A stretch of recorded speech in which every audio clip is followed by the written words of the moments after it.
Divine Rising, Wild Hearts. It is I, Kadara, your mindset and manifestation coach. And today we're going to go really deep. Please, I invite you to receive this transmission from the inner child and the adult, because the truth is, there is nothing you can do to save your mom from her past.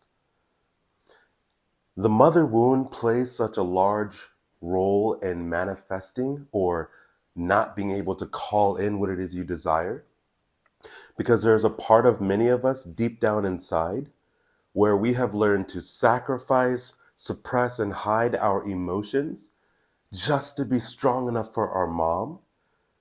Because even for me, there were times in my life where I tried my best to be as strong as I could while my mother was breaking down because of the things that my father did.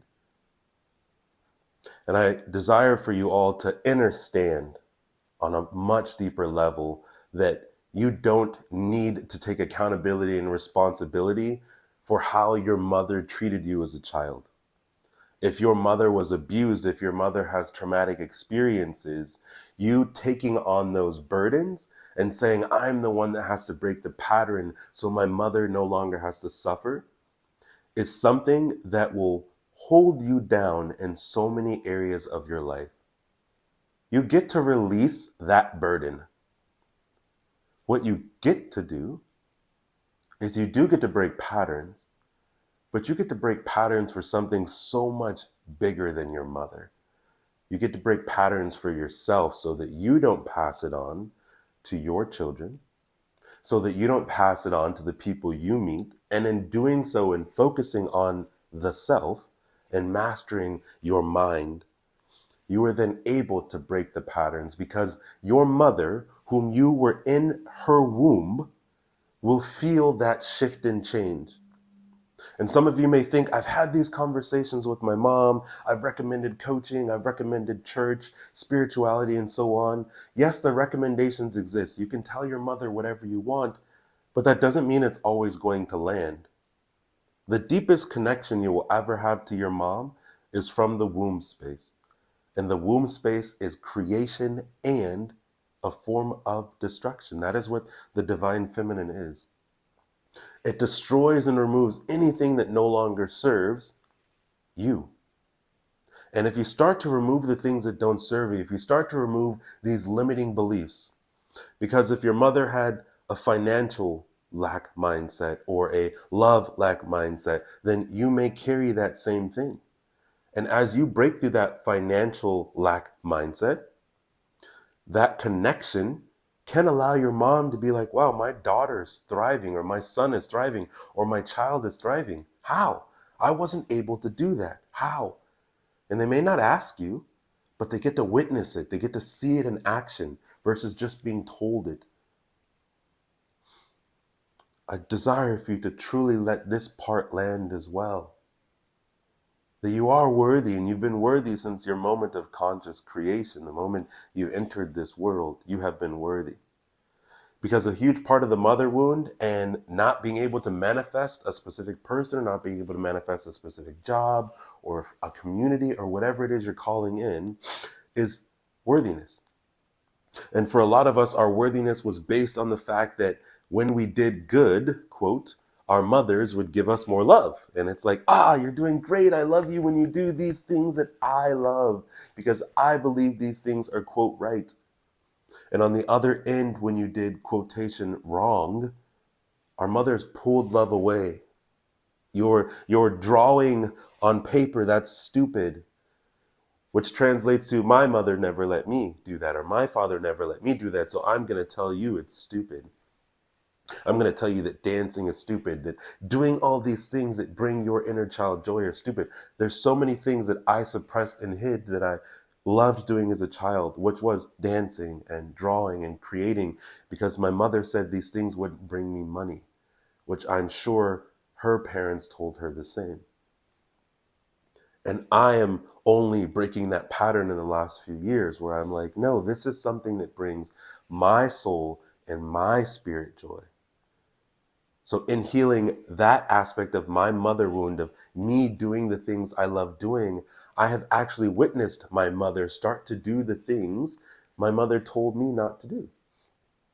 And one of them is just my spiritual practice.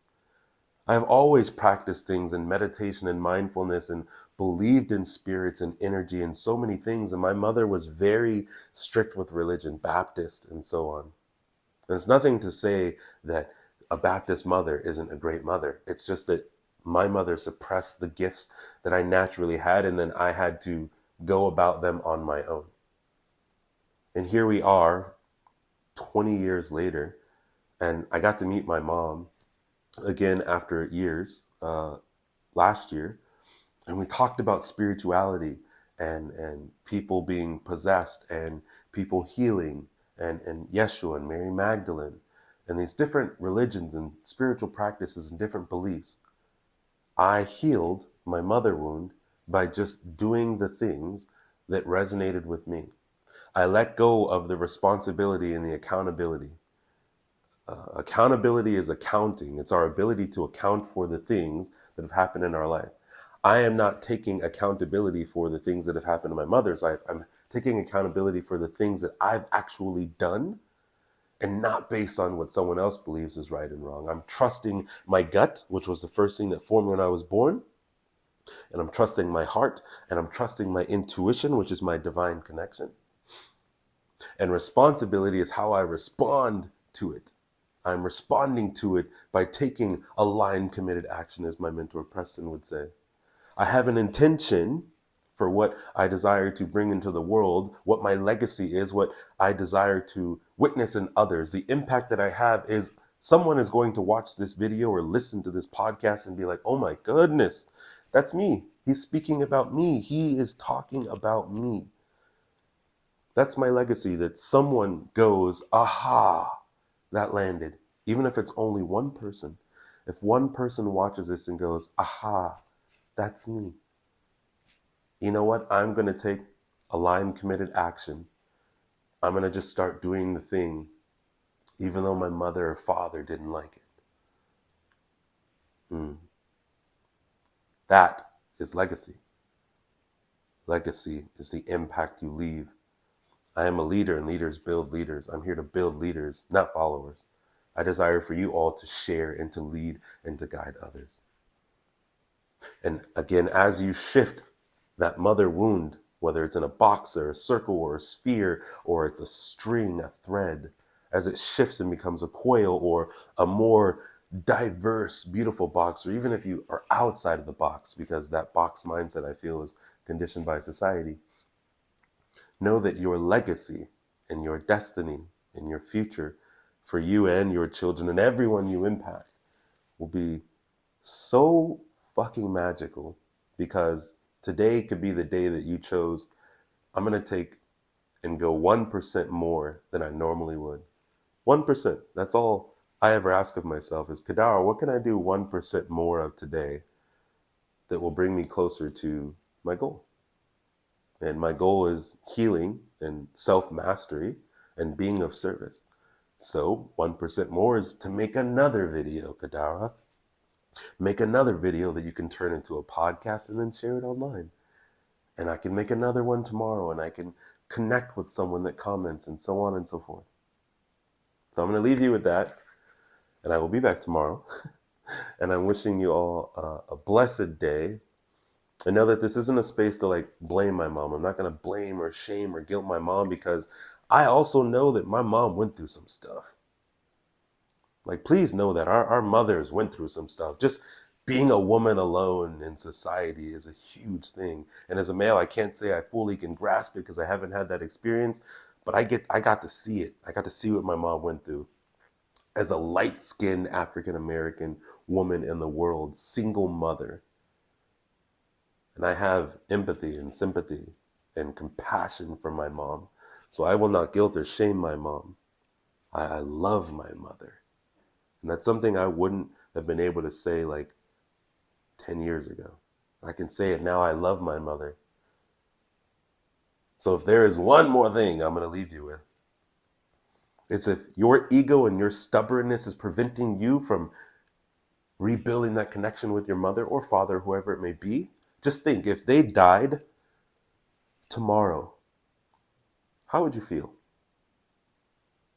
Because that's what I asked myself. If my mother died tomorrow or this week, how would I feel? And as I sat with that, I broke down crying because I was like, I'd feel like shit because I'm holding on to all this bullshit.